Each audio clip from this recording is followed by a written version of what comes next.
Hola amigos, ¿cómo están? Bienvenidos a En Vivo con Jesús. Vivo con Jesús es un espacio que nació hace un par de años con la necesidad de compartir de Dios, sin importar si estás en el colegio, en la universidad, en un hospital, en tu casa, en el baño, camino a casa, en un carro. Creemos fielmente que Jesús está en vivo contigo, donde sea que estés. Por eso no importa la hora, ni el país, ni donde sea que veas este video. Básicamente un poco lo que está detrás de esta frase es que sin importar el lugar o la hora, estás en vivo con Jesús y quieres pasar un tiempo especial con Él. Entonces en este espacio yo siempre digo como, oigan, traigan algo de tomar, algo donde anotar, para que sea como mucho más ameno este espacio. Entonces bueno, hoy quisiera arrancar contándoles una historia que alguna vez compartí en mi Instagram, creo que hace muchos años, y desde entonces ahora cuando estaba orando como que creo que Dios me la recordó, y creo que es el propósito de este en vivo. Hace más o menos como 5 años, mi mejor amiga me llamó y en esa época ella trabajaba en un hospital. Ella es enfermera de niños con cáncer y ella, por supuesto, al ser una mujer también creyente, oraba siempre por sus pacientes, creyendo que cada cosa que ella hacía, cada vez que los canalizaba, cada vez que hacía como procedimientos, sí, en su hospital, ella declaraba que los niños iban a ser sanos. Y me acuerdo que una noche ella me llamó y me llamó llorando y me dijo, mira, lo que pasa es que este niño acaba de fallecer. Y en efecto, de alguna manera, ella se acostumbró a que eso pasaba mucho, como en el hospital en el que ella trabajaba, ¿no? Como que básicamente era normal que los niños entraran luego en cuidados paliativos, que es como cuando ya en efecto no hay nada que hacer y simplemente se está teniendo ahí un cuidado especial hasta antes de que finalmente pues su cuerpo no dé más. Pero ella tenía como un aprecio especial por ese niño y me dijo, y me duele porque oré por él y no se sanó. Y me acuerdo que hace 5 años en esta misma oficina, yo por el teléfono la consolé y le dije, amiga, pero no puedes dejar de creer que el Dios que creó el universo y que ha sanado a miles de niños y en efecto lo sigue haciendo, deja de ser Dios porque no haya sanado a este niño. Y eso no significa que Dios siga haciendo milagros y que sane a personas, aún a pesar de que la respuesta a tu oración haya sido un no. Entonces me acuerdo que esa noche como que oramos y fue especial, y lo que yo no sabía era que lo que yo había dicho en esa oración y en esa llamada se iba a poner a prueba unos días después. Entonces lo que ocurrió unos días después es que yo estoy en la universidad, en esa época todavía estaba estudiando en la universidad y estaba como editando un trabajo, y era como las 6 de la tarde y recibo una llamada de mi tía. Y me acuerdo que cuando le contesté, ella como que casi no podía ni respirar y me dice, tengo cáncer y me voy a morir. Y me acuerdo mucho que por supuesto yo del otro lado quedé un poco como paralizada porque no entendía nada. Ella venía con unos síntomas en donde en efecto tenía unos sangrados no normales y muy prolongados, y en efecto cuando fue, los exámenes arrojaron que tenía cáncer en su matriz. Y en ese momento ella no, como que no quiso seguir hablando conmigo, un poco como en medio del shock y del dolor, simplemente me lo contó. Fue la primera persona además a la que se lo contó y colgó, y yo me quedé un poco como, ¿saben? No, empecé a asimilar un poco que creo que me han pasado como 2, 3 días de la conversación con mi mejor amiga que también tenía que ver con el cáncer, y yo sentí que Dios puso en mi corazón exactamente la misma frase que le dije a mi amiga, y fue, no puedes dejar de creer que Dios sana aun cuando haya respondido que no a tu oración. Y me acuerdo que ahí en medio de la universidad, en medio de la sala de edición en la que estaba, pues solamente como que pude orar y me desgarré diciéndole a Dios, fue pucha, yo sé que yo dije esto hace 3 días, yo sé que oré por mi mejor amiga, pero por supuesto que quiero es que sanes a mi tía, o sea, no me importa si sanas a alguien más, no me importa si alguien más está orando por lo mismo incansablemente, yo necesito que mi oración sea especial para ti y que a la mía sí la sanes, ¿no? Un poco fue como, fue pucha, yo necesito que todo lo que yo dije, sí suena muy bonito, pero sánala, ¿sí? Básicamente en eso como que empecé a orar en efecto mi tía como que empezamos a ir al médico, empezó todo este tratamiento, finalmente como que el cáncer de alguna manera necesitaba ser tratado de manera inmediata, entonces se empezó como toda la logística y más o menos, no me acuerdo muy bien de esta historia, pero como a los 3 meses quizás de su primer etapa de tratamiento, yo no dejé nunca de orar por un milagro y estábamos esperando una sanidad absoluta. Y en ese proceso, al iniciar sus quimioterapias, por supuesto que fue normal que ella perdiera su cabello, fue normal que estuviera mucho más débil, ¿no? Que perdiera mucho peso, y eso no dejaba de ser difícil para mí. Yo me acuerdo justamente que, pero digo, ¿por qué lo digo? Porque particularmente mi tía fue la persona que me crió a mí, porque mis papás en esa época, cuando mi hermano y yo nacimos, como que en pro del trabajo y de poder como buscar la provisión, fueron unos papás, digamos que ausentes en la primera etapa, y esa etapa de crianza estuvo a cargo de mis abuelos y de mi tía.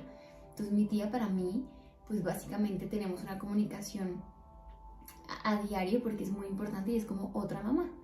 Entonces todo era muy difícil y a pesar de que orábamos por un milagro, pues su aspecto físico y cómo se veía era difícil. Yo me acuerdo que cuando ella tuvo que irse a rapar,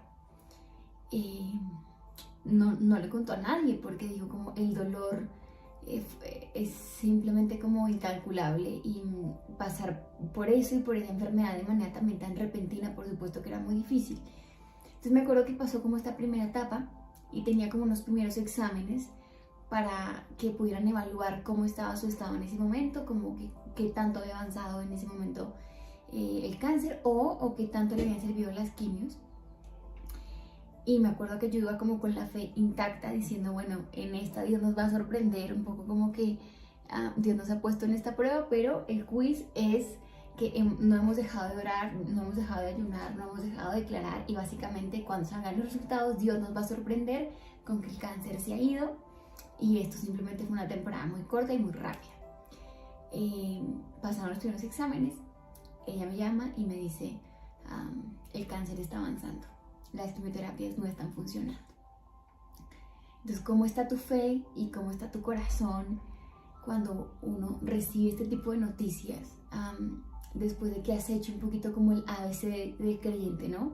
Entonces pasa una tragedia, yo oro, yo ayuno, yo declaro, yo reclamo las promesas, pero el resultado pues no es lo que se supone que debería ser, que es un milagro, sino que pareciera que Dios no te está escuchando.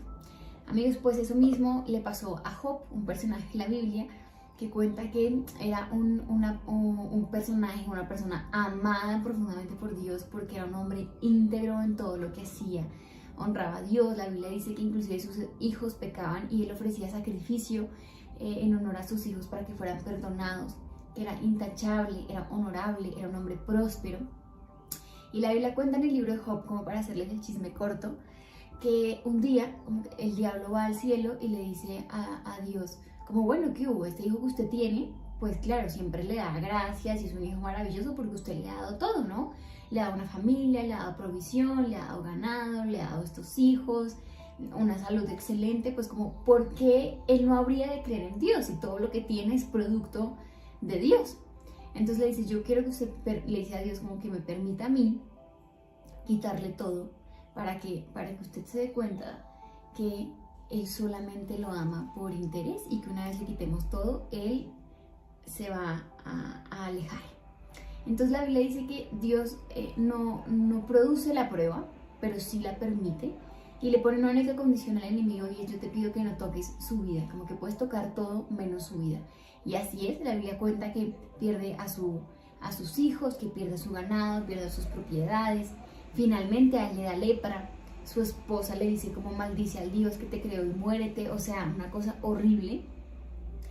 Y así como nosotros en esa época de crisis, pues por supuesto que él hizo miles de oraciones, miles de preguntas, miles de no entiendo nada de lo que está pasando.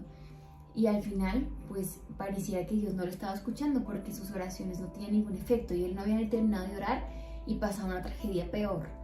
Y entonces la pregunta es, ¿qué fue lo que mantuvo a Job en la posición correcta? Entonces hoy les quiero leer simplemente como un versículo que está en Job 19:25 en la NTV. Dice: pero en cuanto a mí, sé que mi Redentor vive y un día por fin estará sobre la tierra. Y este devocional que está aquí, que les quiero leer, dice,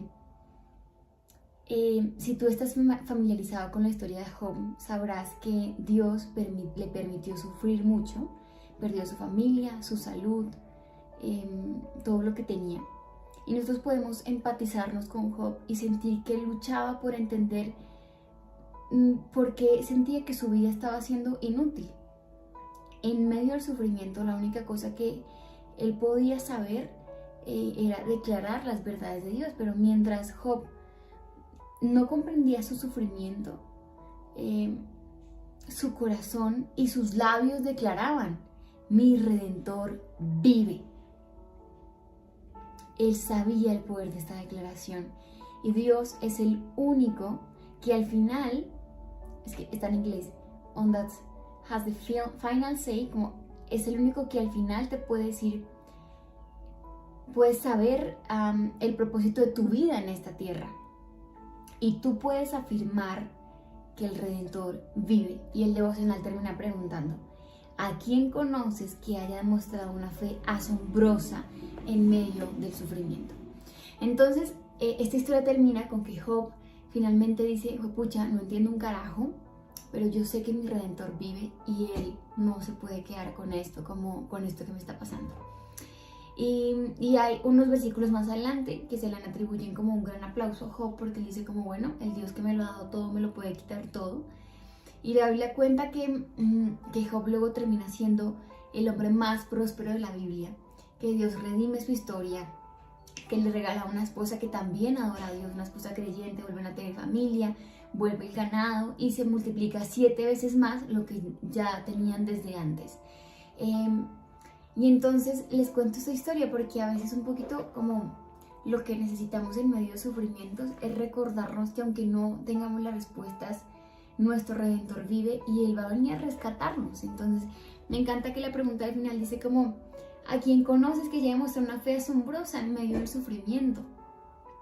Y Job es un claro ejemplo, pero para volverles a citar como la historia de mi tía, los primeros meses el cáncer siguió avanzando, los primeros meses las preguntas siguieron aumentando y por supuesto que cada vez era más difícil como encontrar consuelo.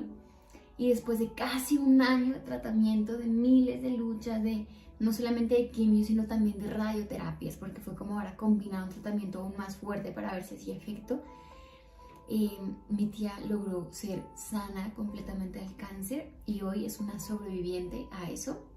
Lo que les contaba, esto fue quizás hace 5 o 4 años y hace 3 años que su cuerpo está libre del cáncer.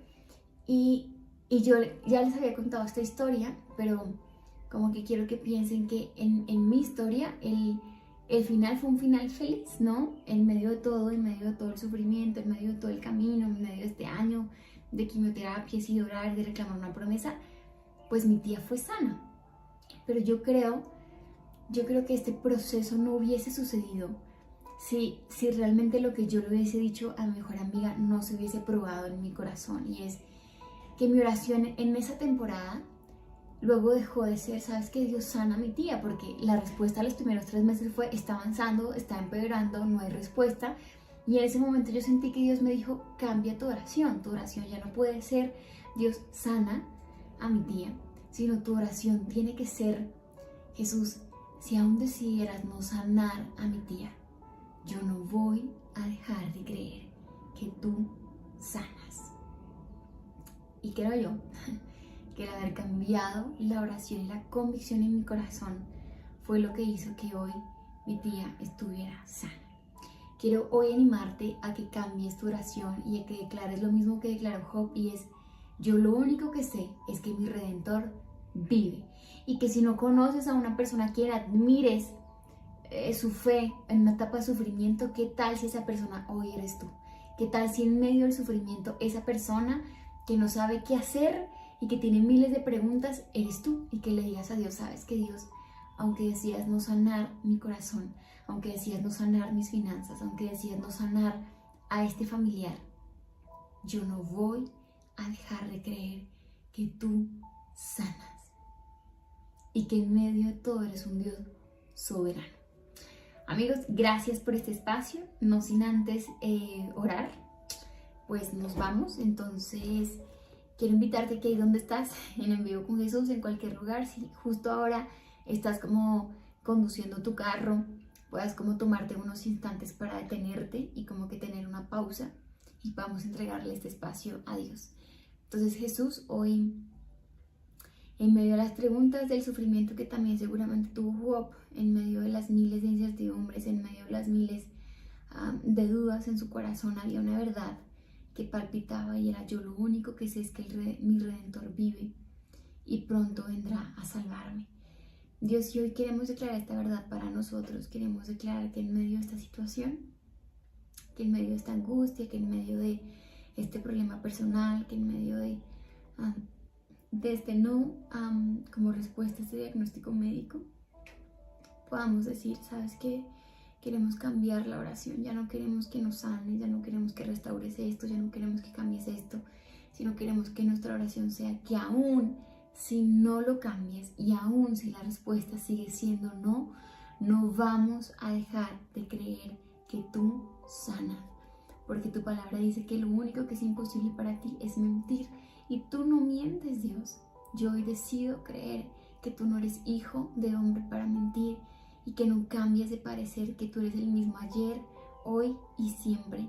Y bajo tus promesas, aun si la respuesta a nuestra oración fuera hoy no, no vamos a dejar de creer que eres un Dios que sana, que eres un Dios que provee, que eres un Dios que restaura, que eres un Dios que nos escucha, que no es indolente, que no es indiferente, que es empático, que es amoroso.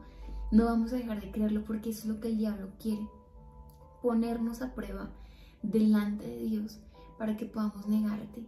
Pero lo que el diablo no sabe es que en medio del sufrimiento lo único que vamos a decir es: yo lo único que sé es que mi Redentor vive y pronto vendrá a salvarme. En el nombre de Jesús, amén.